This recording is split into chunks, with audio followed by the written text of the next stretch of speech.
everybody. I am super stoked today to welcome a friend of mine named Matt Haney. I met this guy through some friends in Minnesota. We used to go to the same CrossFit gym, like, I don't know, Don't eons say ago. that. Yep, we both drank the Kool-Aid. I don't know how much of the Kool-Aid Haney drank, but I drank plenty of it. And because of that, I made a couple of friends, and there was this one guy that somebody was always talking about. And, they're talking about just random things, and they would name drop him here and there. And finally, after 8 years of hearing his name, from a couple of different people at the gym, somebody actually connected us, and we sat down and had coffee. And obviously, I had a great conversation. So, Matt Haney, obviously, Matt Haney, please tell us a little bit about you and your company. Well, first of all, thank you. I remember you from the gym, but I was always told, like, don't make eye contact. So I just, plus, I don't know. I drank the Kool-Aid of that. It was a great community there, made friends. Like, as an adult, it's not always easy to make friends, right? And it provided a safe space for that because we all were part of a cult, and, might as well get along with the other cultees, I guess. But my name is Matt Haney, Haney. I own a company called UNS. It's a cybersecurity company. Been doing that since 1997. It wasn't always cybersecurity. I mean, it's changed a lot through the years. I don't know. Events in history have helped forge that. The banking crash in '08 kind of changed our model quite a bit. And we've been kind of doing it ever since. And, been doing it so long. It's, not exciting. I mean, it's exciting, but not exciting. And it's just, I don't know. That's all I got. So tell me, like, when did you start your business? 97, like August 24th, 1997, I think is the actual corporate birth date. Okay. So you're 25 years plus. Yeah. I mean, you're nearing on 30 years of having a successful business, I assume, because you're still doing it. Yeah. I don't know. Sure. Yeah. Still doing it. Yeah. At this point, I'm unhireable. Yeah, I've been doing this longer than anything, right? It's, so I guess that is a testament. I've never worked corporate. I mean, I was an IT contractor at Pillsbury when I first started off. But I was never part of the Pillsbury, actual whatever. team. Yeah, I wasn't. And I wasn't a team member. So I feel like I could say I was never corporate. But of course, we're completely dependent upon corporate America for our feeding. So you can't get away from it. No, it's really cool. So in all of those years, you've been an entrepreneur. Did you go and find a community to help you out with certain things here and there? What the hell does that mean? Tell me about the EO community. Oh, yeah. Well, yeah. I mean, I joined EO, which it used to be called YEO, Young Entrepreneurs Organization, but the average age was just going up and up and up. And I don't know, maybe 10 plus years ago, they dropped the Y and it's just called EO, Entrepreneurs Organization. There's a lot of groups out there similar to it. It's basically therapy for business owners. Where can you go to talk about issues? Like, I can't, go home and complain about something without getting direct feedback of what I should be doing or what I could be doing. Family just are like, shut up. We don't need to hear it. Your friends think you're just loaded. But here's once a month I get together with a group of 7 other people, and it's a set format that everyone has a voice. Everyone gets an opportunity to talk about what's working, not working in their professional life, personal life, and family life. And it's just there's no judgment. There's no problem solving. It's just people hearing your story and then telling stories that are similar, where either they fixed it or they screwed it up worse.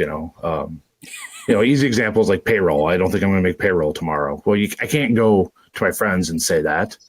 I can't go to my family and say that. But here, with the EO, I could say that and then guess what? There's 7 other people that have had the exact same problem at some point in their life. And you get to kind of feed off of that. And one, you just feel like you're part of something, like, okay, there's empathy, shared experience. And then you don't feel so alone. Yeah, I feel that hard. Yeah. Because it's true. My husband's name is Matt as well, and he can totally. He's always on my side. He's always like, "Oh man, that sucks," but he's not necessarily somebody who's like, "Oh, where are we going to find that $7,000 for payroll or whatever?" And that's a small payroll. I know people who haven't been able to make payroll that's $150,000 a month kind of deal. So yeah, having those people to actually bounce things off of is freaking amazing. And not hear like you should, or you know what you're doing wrong. Like no one likes to get shit on, right? So it's just I'm trying to take that word out of my everyday life, but it's hard to do. It's so really easy to say. And it's not, if you tell somebody what they should be doing, it's judgmental and it's negative and I've got the answer, you don't. And that's just not fair to the listener. Yeah, actually, it's funny because I've gone through coaching literally about the shoulding as well. And he's just like, stop shoulding on yourself. And because we do it to ourselves and we do it to other people. 100%. Just as bad. Yeah. It's just like, why is that a thing? I equally hate the word just. Like, oh, you can just do it this way. Or do you just do this? Or, like anytime you use it, it actually feels pretty like I use it on myself more than anybody. Like, oh, we just have 5 houses, or oh, we just do this. It's like, why am I like, you minimize everything about it with one word. Like our words matter so much. Oh yeah. Like a great example. Last week I was in New York to go to the Big East basketball tournament. My alma mater was nice. Playing, and I was with 2 college buddies, and one of my friends was very sweet. He bought me a t-shirt, very thoughtful, very thankful, but like I put it on and it's just like, it just was so skin tight. It's almost like if you went to like a doctor to get like surgical cosmetic surgery, they would put a shirt on you like that and like, well, obviously you can see where we're going to cut. It was just very humbling or humiliating. And so I wore, put a sweatshirt on over it, and I just told him, thank you. That, shirt did not fit. And he's like, well, if you just lost, some weight, and like, he was trying to be funny. And it's like, oh my God, what a great idea. Cause I've never thought about it for 54 years of my life. Like, and also it helps that you're a super tall dude. Like you are, aren't you? Like, aren't you like 6'2", 6'4"? I was 6'2" when we first started going to the gym. I'm not joking. And now I'm just a little over 6 foot. Like I've lost, I think it's all that stupid heavy weight over your head. Like I shrunk in like 5 years. That's crazy. Well, I guess I was pointing out, well, you're tall. There's actually differences when people are tall. Like, sure. Short. So like things do that same thing to me. It's just in the short version. Like, yeah. And it's just great on you. Yeah. And he was trying to be funny, and he probably thought I wasn't thankful for the gift. And I was just trying to I could be self-deprecating, but you can't say it back to me, Yeah, no, absolutely. We all can do stuff like that. Which actually brings me to my next question. Yeah. I hate him. Okay, this is a great segue into limiting beliefs. We kind of touched on this before we hopped on this call. So a lot of business owners out there, or people that aspire to own a business or aspire to be whoever it is in front of them that they admire. And they just make up these stories. We all make up stories in our head of like how they don't have it hard, or, they actually are so confident and look what they did and look what they built. But I'm trying to show a lot more people that we do those in spite of those beliefs, because that's what you have to do to show up. Like we all have limiting beliefs. And you're a man who's almost had a business for like close to 30 years. That's clearly successful enough to keep it going. Sorry, I didn't mean to age you or anything. But so tell me if you have some self-limiting beliefs and like what those look like. Oh, for sure. I was raised in the Midwest with a shame-based theology, belief system. Being like Irish Catholic, it's, you're just, it's just part of the DNA. It's all shame based and, self-limiting thoughts and, you got to strive to be better because you're not good now type of mentality. And I don't know, it doesn't ever really go away. I just think we just learn to manage it better. Like I have a 25-year-old niece, and they'll always talk about anxiety and how it can be crippling. I'm like, it doesn't go away. You just learn how to manage it better. That's all. It just, cool. I could get out of bed.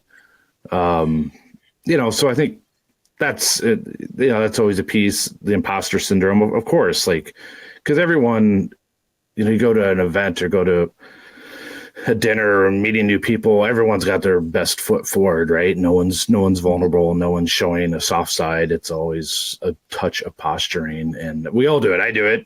I'm sure you're perfectly wired and you don't do it, but there's other people that do. No, I do too, actually. Yeah. And I think it's probably goes back, 100,000 years. It's probably primal. It's probably some mechanism to stay alive. I don't know.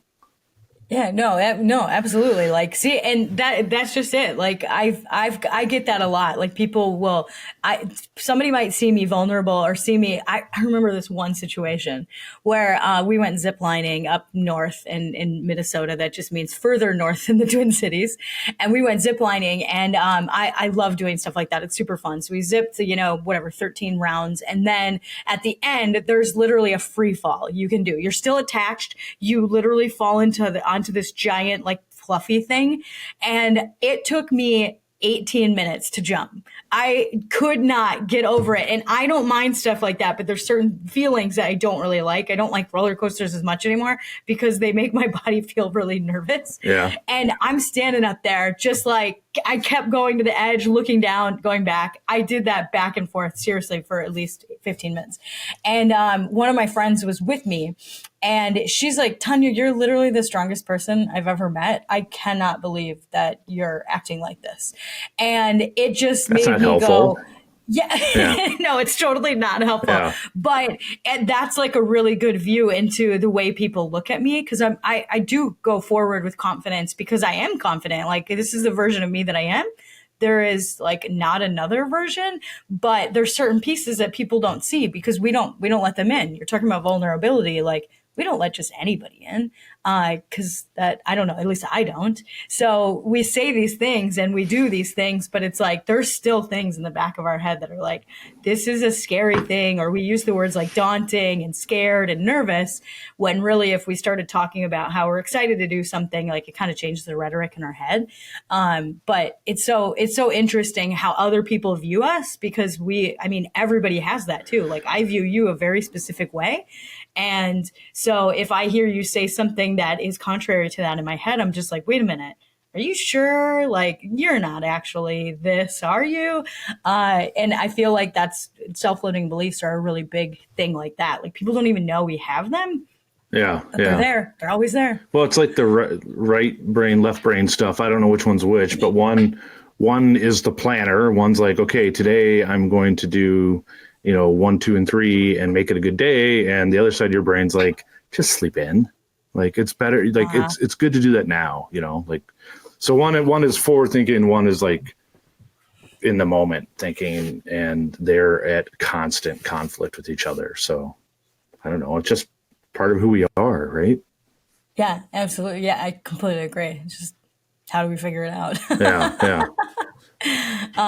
So going back to like the EO community, it sounds like you found a spot that feels good and safe to talk about your business.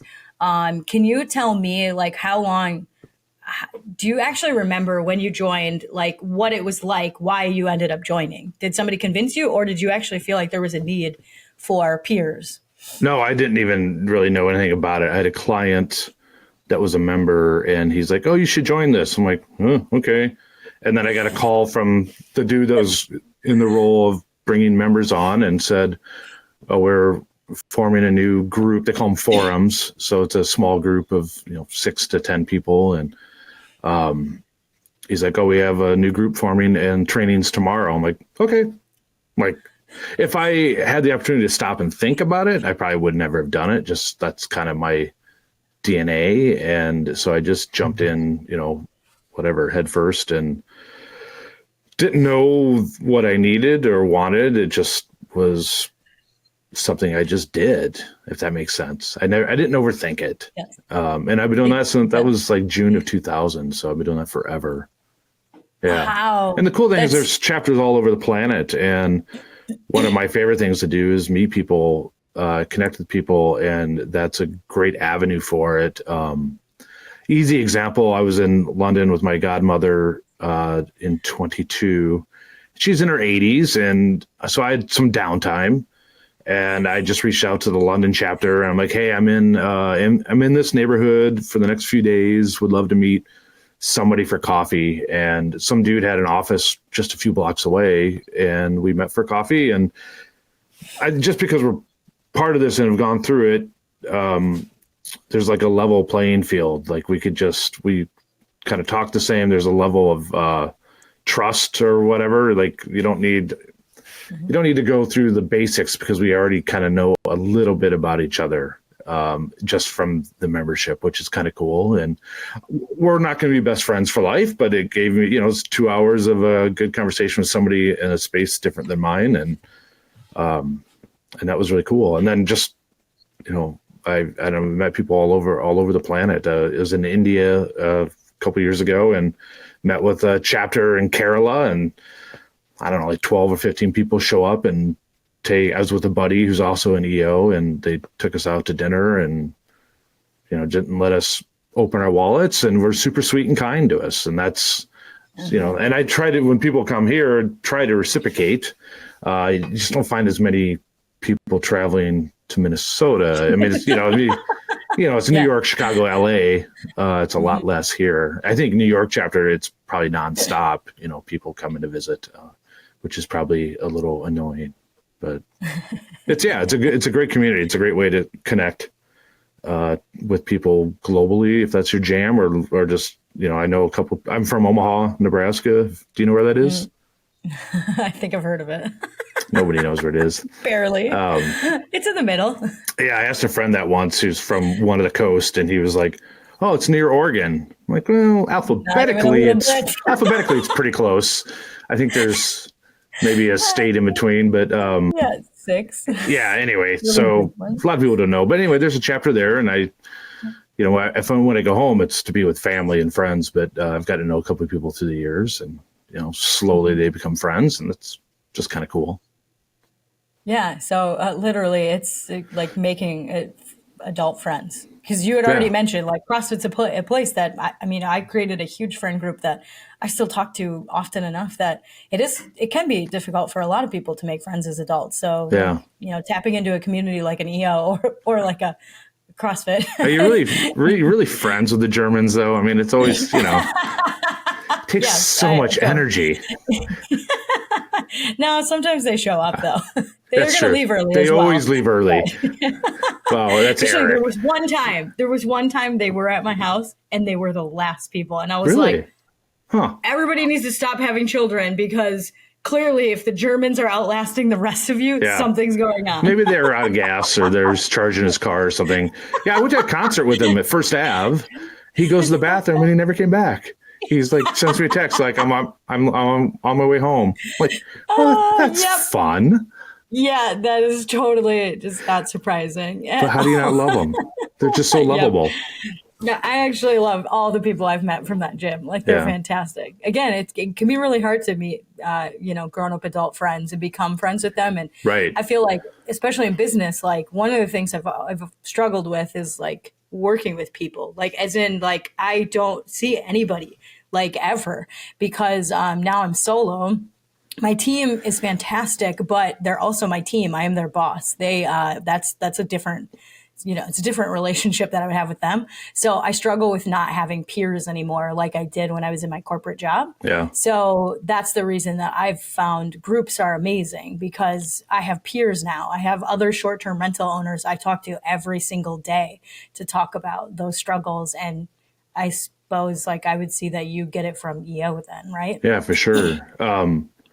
Just side question, like, how did that whole ruling this week with the what Oh, the Association of NAR. Realtors. Yeah. Like, how does that affect you?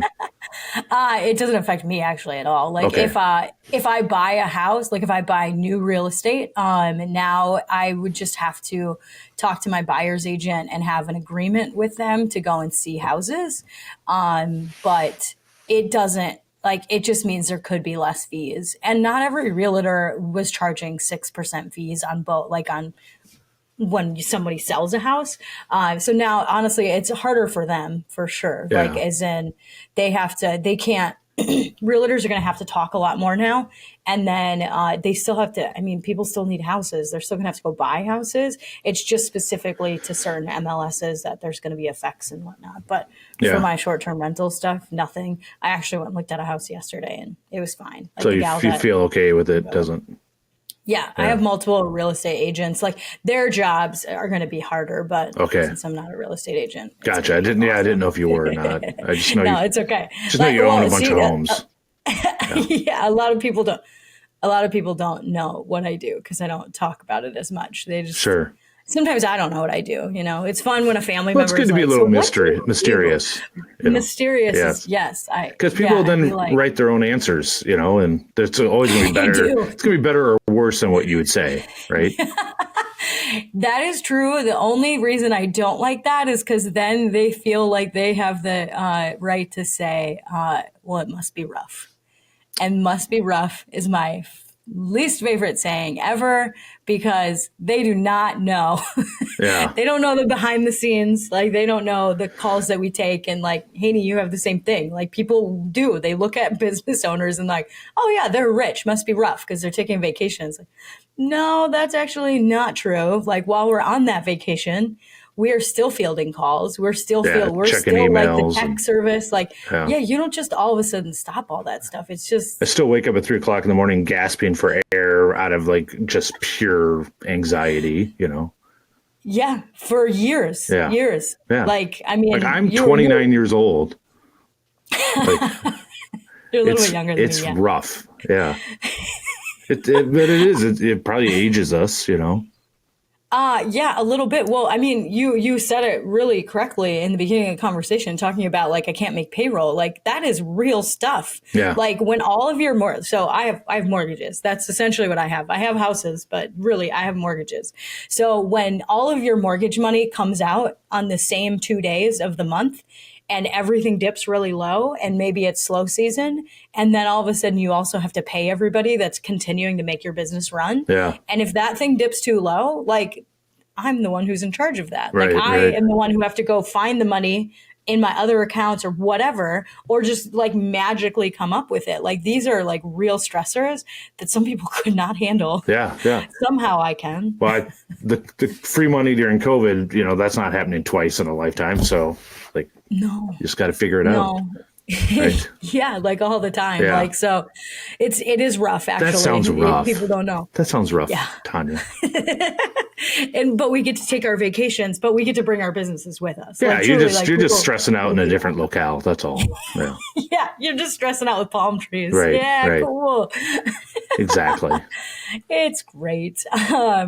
Okay, so moving on a little bit, I like to ask people about their superpowers because I've found when people start leaning into their superpower, like things are just magical, like they're really good at something. What are you really, really good at? I don't know. I like meeting people, connecting with people, connecting people. Like, I don't know. Just like last week in New York, I went with 2 college buddies, but I have a friend that lives there, so I like to bring the college buddies to meet him. And then there's a guy that I met in India who lives in England. He was in town, and so like I just try to get everyone together and go have a meal or have a cocktail or go to a basketball game, whatever. And just I think it's fun. Like, I had another friend from Oregon who knew nobody there, and so you insert her, and just this mash of humans that I know, but none of them know each other. So it's kind of fun to put all that together and watch it. It's like making a soup. I don't know. It made me think of an Arrested Development clip. So like I'm segueing, but Yeah, it's just kind of fun. I enjoy doing that. And I think, when it's genuine, good things happen. So, Yeah, that's awesome. So you're good at connecting people. yeah, that's And probably about it, because I'm bad at finance and bad at marketing and suck at sales. It's just so those are areas of my business that I found people who are good at finance and good at sales and good at marketing and good at operations. And, you bring those people in who are best in the world at that. That's their superpower, and stay out of their way. so you're also good at delegating, it sounds Yeah, like. but that's like a long time to Appropriate do. things. Yeah, it's letting go, like losing control is it's not easy to do, because it's, Mhm. you got to trust that people are going to screw it up. Because how did I learn? I didn't just know it all, right? You learn by screwing it up, really, more than anything. And Yeah. so you got to let them do that as well, and not be a dick about it. Just let it. I don't know. No, I'm watching. lazy. I'd much rather pay someone to do what I'm not good at than to keep a few extra bucks and do it myself. It's Yeah. not good for Well, me. it's not, it's nice to be able to do that. It's like when you still have to check in on those people, you're still in charge of those people and like their output. But, it's way easier when you can be like, well, you know more about this. So why don't you do this? Right, right, right. And if they like it, they're just going to do it anyway. Yeah. So get out of their way. Oh, that's awesome. Yeah. I love that because I think it's a really important piece about business is like, when you start to let go. And it takes time and everybody's a little bit different. Some people are super delegators that they've just always been good at it, but they might not be good at paying attention to the people they're delegating to. Yeah. Yeah. And True. True. I mean, it took a long time. Like our finance seat took like 10 years to solve. And finally someone just stepped in that role and did it, wanted to do it, knew how to do it, and is fantastic at it. so Where when you're hiring, do you actually do you involve the EO community at all when you're doing stuff like that to try to I have in the connect them up? past. I mean, it's really, I use it more for just talking about what's working or not working versus, and there's a lot of people that do that. They'll like, hey, I need to hire a bookkeeper. Who do you use? I mean, I've done that for years, but that wasn't where I solved it. But it's definitely, yeah, you could use that as a tool for sure.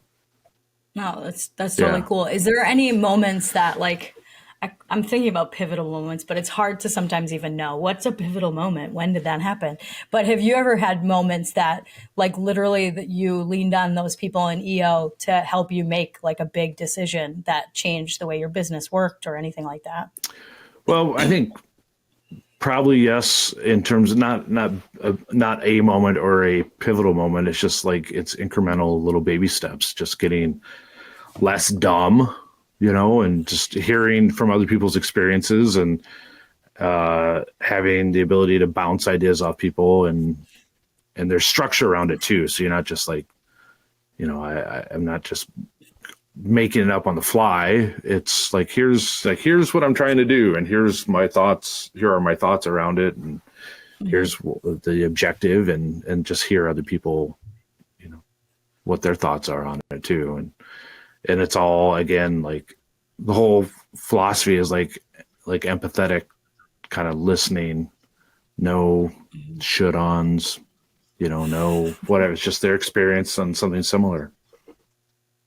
That's awesome. Do you guys like so what does that look like? Do you guys meet like monthly? Do you Yeah, have we meet it monthly. sounds like there's pods, like what does the whole structure look like? Yeah, they call them forums, and we meet monthly, and it's a 4-hour meeting. It's very structured. Everybody has the same amount of time. There's people who are going to talk less. There's people who are going to talk more. And it's just, you talk about what is the best and worst thing in the last, you're looking in the rearview mirror, what's last 30 days, what's the best professionally, personally, family, and then what didn't work. And from that, we pull issues, whatever it may be. Payroll, use that as an example. Like, oh, Haney, you've mentioned payroll twice in 2 months. Maybe you want to present on it, and presenting means you have a process. There's a documented process that you follow, and you have someone who coaches you, just another person in your group, but just helps listen. They don't solve, they just listen, they ask questions, and then you fill that thing out, and then you come back the next month and you present on it, and then everyone just tells their experience from it. It's not problem solving, if that makes sense. No, it totally does. So so it's not even workshopping it. It's just, this is how I dealt with this. Yeah, and there's situations where like you might just want to roundtable something and like, okay, Tanya, here's what I'm thinking about doing. What are the first questions you have? And it's a way to kind of build ideas or tear ideas down, whatever. It just but if you do it right and you do it as ego free as you can, judgment free as you can, it works pretty well. It takes time though. It just takes trust. You got to trust the people that you're talking to. And that's how long have you been in the forum that you're in with those people? Well, it changes through the years. I'm with one guy from the original group. So 24 years with one dude. Yeah. Okay. The rest have come and gone. Some exit their business and want to just move to a different stage of their life. Some have exited the business and stayed. Just life happens, so people come and go. But overall, the newest member is just a few years into it with us, and a lot of us have been together 10 plus years. So it's tough. So it's the same people. Yeah, it's the same awesome people. Yeah. So they know what you've been going through for 10 years. I mean, or that one guy. Right. Yeah. I mean, we could tell each other stories for sure. Like, it was like, okay, here comes Tanya. I bet she talks about, 1, 2, and 3. And it's easy to fall into that, but that's not the point of it, right? It's sure, we all have lifelong struggles. That's just part of humanity. It's what you try to do to change it or just accept it, Well, and I think there's a really good advantage to people knowing that stuff about you. So they know, well, Haney's going to talk about, one of these 3 subjects because, I know that this year that's what he's struggling with. But Haney also does this and this, maybe these are your tendencies. So they know how to, I feel like this is kind of like my marriage. I know certain things about my husband. I know that I can't just spring an idea on Matt and that he's okay with it. Yeah. I know that I need to talk to him about the idea and then he needs a week or 2 to kind of mull it over and then go forward. Yeah. So in this way, you have a work clutch or a peer group that knows, well, you can't go at Haney like that. You actually have to do it like this, and it'll get to you better. As in the idea would be better. Yes and no, but the idea isn't to plant a seed necessarily. It's just how to communicate, It was just an example. Yeah. And that's what I mean is this is how that he learns best or something. Yeah. And for someone else to know, I'm actually more on the emotion logic scale. I've taken quite a few of those personality testings. Yeah. And I'm more emotional than logical. So when I know that my emotions are running too high because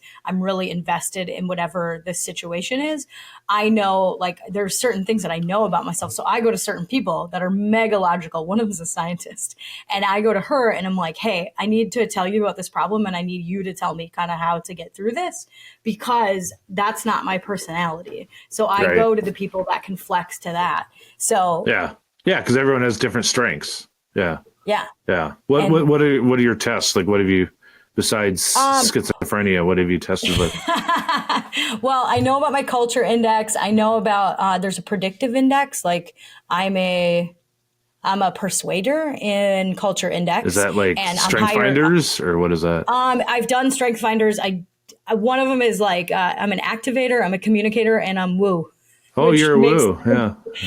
Well, and I know a couple woos, and it's when you know it, you're like, oh yeah, it makes total sense. Makes sense. Yeah. It makes sense because I literally sent you a message before we chatted and said woo because I see it all the time. I didn't see the woo. Okay, that's funny. Well, I usually am like, oh my God, I'm so excited, and that feels pretty woo to me. Yeah, I haven't taken that in probably 15 years. It'd be fun to try it again. It would. I took mine 5 years apart, strengths finders, and they were different. Oh, Like really? two of them are core, like 100%. Those are always the same. Yeah. Like communicator and woo are usually my top five, though, no matter what. Have you done like But the five love languages or? I've got those two. I don't remember. I remember my husband's his words of affirmation, Yeah. I'm and like, affirmation also, my number one. yeah. Yeah. Oh, you're great, Haney. Just Yeah. to let you know. Well, but I also can see through it. Like if someone's BSing me, like it makes me more frustrated than just, when someone's trying to kiss your butt. It's annoying. Yeah, no, Yeah. absolutely. Yeah. I don't want there to be a turn on either like that. Yeah. It's like, do you know your disc? Like I'm high I, high D, which is also very normal. Yeah. I did that a billion years ago. I don't remember it. I've done Colby too. Do you know Colby? Colby with a K. Oh, no, I don't. It's similar, I think, disc-ish. Okay. Yeah, there's 1,000 of them, but Yeah, there are. Yeah, like I also have there was a new one that just popped. Oh, I'm an Enneagram 7. That one's kind of sure. newer. Yeah. But that, like, every time I do those, I'm like, yep, that all makes sense. Yeah, after a while, it's like you could guess your own scores or close to it. I mean, because do it a while, you kind of learn what you're good at and not good at. Yeah, absolutely. I think that's one thing about longevity in any business that you can do that with. Yeah, Okay. like detail. Like I had a coworker who wanted me. I think he was going on vacation or something. He's like, "Hey, can you just please read this RFP over and give me the high level?" And it's just like, yeah, I open it up. It's like 50 some pages. I'm like, oh my god. All right, so like I can't. That's too much for me now. And then I spend the whole like weekend stressing about it, and I just end up failing. It's I'm not the right person for something like that. But I want to try it. Like I want to like succeed at it, but I get my own way and end up, failing at it. Yeah, well, I don't know. See, I don't really love the word failure, and mainly because like I know I'm going to learn from every single thing. I just call it experience because now you know what you don't want to do, you don't like, you are not good at, like all of that Well, stuff. it was failure. I should have said no. Gotcha. Right. I mean, and I put myself in this position of like spiraling, emotionally. And at the end, it was the result I knew would happen anyway. So you know yourself. That's failure. Better. Yeah. That's pure. That's Webster failure. Yeah. Okay. So I have another question for you. Can you tell me what one of your biggest wins has been?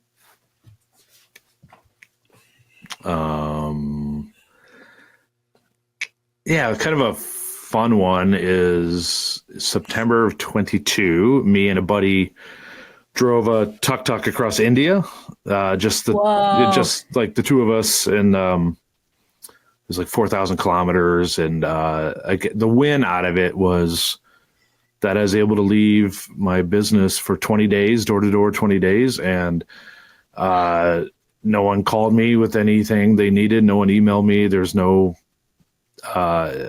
happened that I had to be dragged into. And I would say the win is that it's taken me 20 some years, but the staff I have are just fantastic. Like we follow EOS, a way of managing the business, and my integrator, she's just absolutely fantastic and is able to just handle all that stuff that 10 years ago fell on my shoulders and gave me like crazy anxiety. And Kara just does it. Like it's part of her DNA. So it just happens and it's successful. And so the win for me is able to like step away for 20 days and not have to work.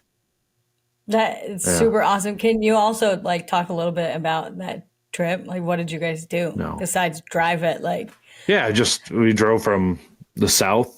Kerala is the state. The city was Kochi, and drove to basically close to the Pakistani border is a town called Jaisalmer. I'm sure I'm saying it wrong, in a state called Rajasthan. And it's just a 3-wheeled glorified lawnmower. And we drove 10, 12 hours a day, every day for 14 days straight to get there in time. And just the experiences along the way, just meeting people and breaking down and getting attacked by monkeys and just all kinds of craziness. And having every single day was like one of the best meals I ever had in my life. I mean, it was just, the food was amazing.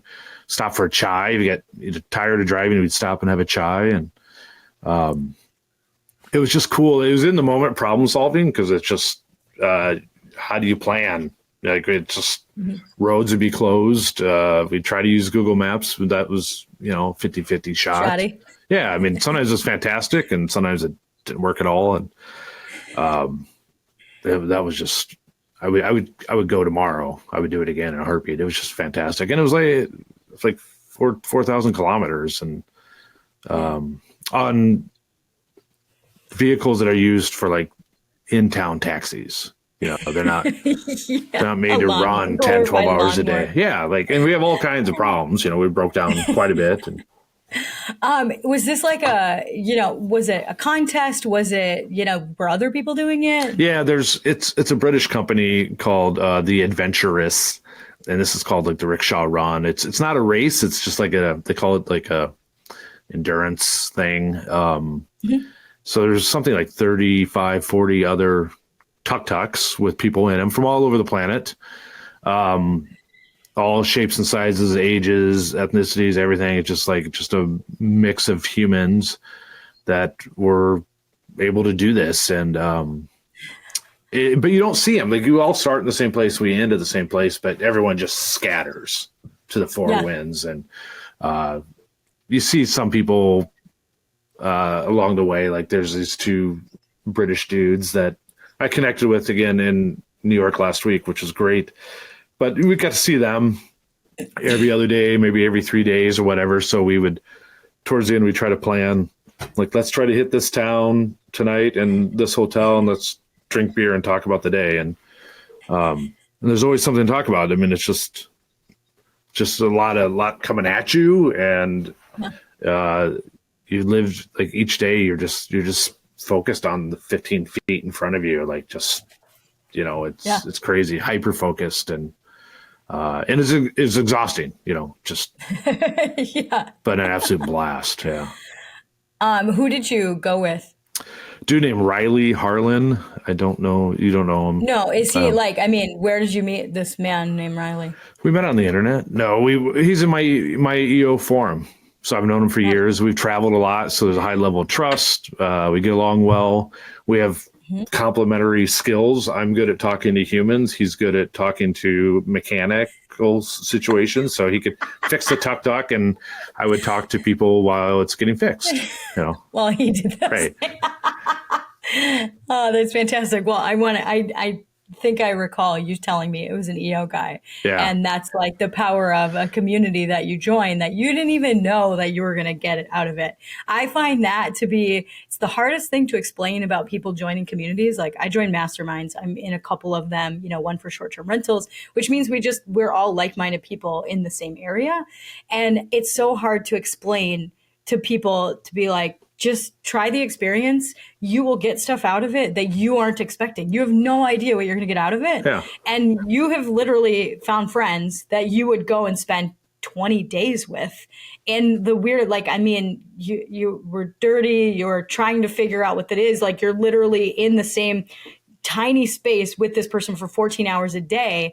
And you found that person in a business community. That's the point. That's like, it's crazy. You don't even know where you're going to find your friends. But if you at least give it a chance, like, give a group a chance or give this experience a chance, the more we say yes to these cool experiences, the more we're like, we build this beautiful thing that's like, oh, look at this. Like, I have this friend that I could spend that much time with. Yeah. Like, that's crazy. Well, we got different rooms at the hotels, and I think that's the only way we didn't kill each other. You need to decompress, It's like, I'm, if I'm in the back of the tuk-tuk, I'm this far from his head for like 12 hours. Yeah, but still, you still found this person. This wasn't somebody that you met when you were young. This isn't, like a college friend. Yeah, all those people said no. They all said no. Yeah, take some chances. It's really fun. You never know what you're going to get. Yeah, it was fantastic. Oh, that's super cool. Well, so I want to talk about, what's your biggest miss? What do you feel like your biggest miss has been? probably not finding the right people sooner. I mean, there's a lot of, I was very stubborn, and I had a partner 20 some years ago. We had, that went south, and, had legal matters. I had to go to court to fight him, and that's a long, dirty story. But like the result of it is like it took me a long time to trust people again. It's so it took years to do that, and baby steps, and hearing other people succeeding, and hearing other people's failures, and just slowly over time, kind of shedding that. It wasn't easy. And you don't have a partner now. You have partners within your business, like employees and stuff like that. Well, no, right? So yeah, I mean, I was like the sole owner for quite a while, and then as I've had functional humans that are fantastic at what they do, like I'm like, I don't want to do this alone anymore. So like, Kara, my integrator, has shares, and a couple other people have shares, and I bought a friendly competitor a couple years ago. And he has shares. So like, I'm all about like, let's do this together. I'm over the solo dude, mentality. Like, that's cool. Yeah. It's a cool evolution to like watch or to hear about.